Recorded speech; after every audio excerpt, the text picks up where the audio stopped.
कृष्ण में अति प्रिय शिष्ट एवं बच्चों, हम लोग ये 40 के काल में हम लोग सुसमाचार विशेषकर जैसे अन्य सामान्य सप्ताह में जैसे एक सुसमाचार से ही हम लोग सुसमाचार सुनते आएंगे, फिर उसके बाद काल के अनुसार दूसरा सुसमाचार शुरू होता है।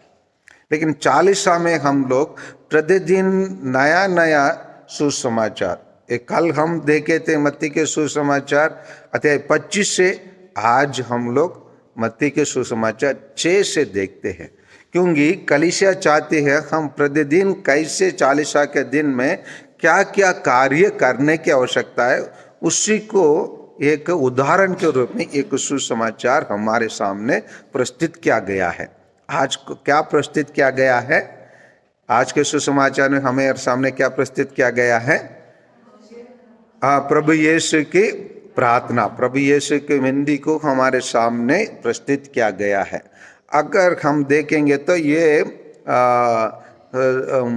7 निवेदन इसमें रखा गया है। लेकिन एक चीज, हम लोग तो इसको रोज बोलते रहते, यस और नो? यस, रोज बोलते रहते, लेकिन कभी कभी हमारे मन में विचार आ जाती है कि अरे यार, इसको तो हम रोज बोलते हैं, क्या है इसमें, सोचते हैं। हम प्रतिदिन कितने बार भोजन करते हैं? डेली करते हैं। जो खाते उसी को तो खाते हैं ना। कभी कभी अलग है, थोड़ा भोजन है, नहीं तो वही रोटी, वही चावल और सब्जी। लेकिन वही चीज को हम एक दिन 2 वेला खाए नहीं, कैसे लगेगा? अरे एक दिन वही भोजन को 2 वेला हम भोजन नहीं किए, कैसे लगेंगे? बहुत भूख लगेंगे और हम लोग क्या हो जाएंगे? कमजोर हो जाएंगे, है ना। चलना फिरना भी नहीं सकेंगे, यस और नो? यस, क्योंकि हम केवल 2 वेला तो खाना नहीं खाए ना, यस और नो? यस। कभी कभी हम प्रार्थना को ऐसे ये कर देते, अरे तो सुबह तक किए, अभी जरूरत नहीं है बोल के किनारे करते नहीं करते? करते नहीं करते?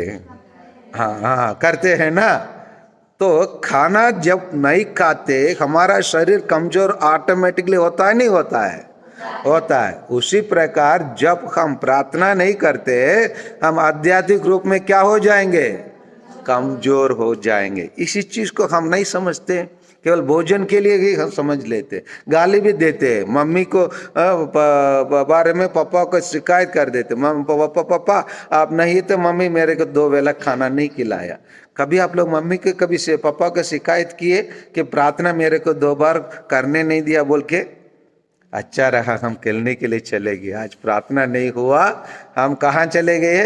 खेलने के लिए चले गए। जब जब हम प्रार्थना ना करके हम प्रार्थना कहीं और दूसरे काम में लग जाते हैं, तो जैसे हम खाना ना खा के हम 2 वेला खाना नहीं खाने से जिस प्रकार हम अपने शारीरिक जीवन में कमजोर हो जाते हैं, उसी प्रकार हम प्रार्थना नहीं करने से आध्यात्मिक जीवन में क्या हो जाएंगे? कमजोर हो जाएंगे। इसीलिए हम जितने भी अगर देखेंगे तो अगर रोसरी बोलने के टाइम पर हम लोग 6 बार बोल देते न्यूनतम, है ना। और मूसा बलिदान में 1 बार बोलते हैं, है ना। और सुबह के विंदी में भी प्रभु के विंदी में सामना करते, कम से 8-10 बार एक दिन में करते। जब जब हम करेंगे जब तब हम क्या विंदी करते हैं?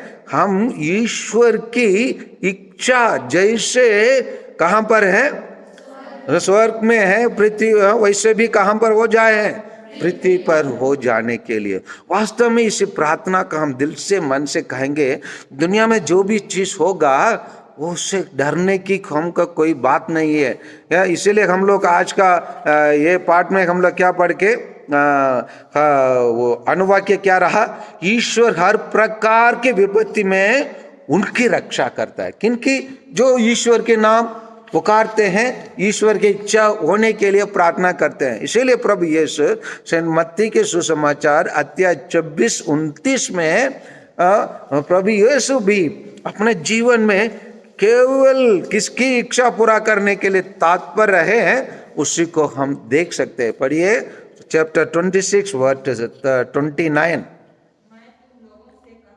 नो जब तक मैं अपने पिता के राज्य में तुम्हारे साथ नवीन रस ना पी लूं, तब तक मैं दाख का यह रस भी नहीं पीऊंगा। 26-29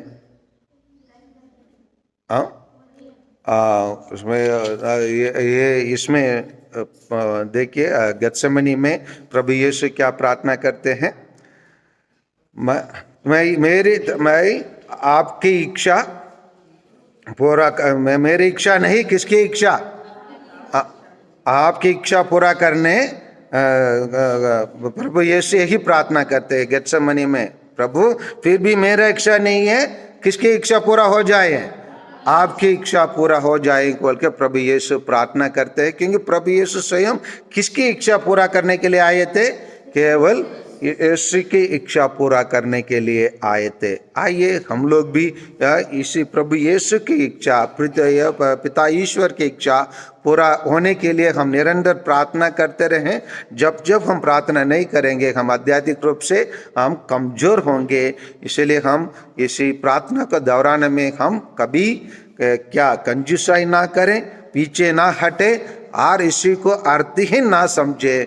इसी के द्वारा ही स्वर्ग में जैसे ईश्वर की इच्छा पूरा होता है वैसे पृथ्वी पर भी पूरे होंगे। इसलिए हम हमेशा इस प्रार्थना का लगातार करते रहे। आमीन।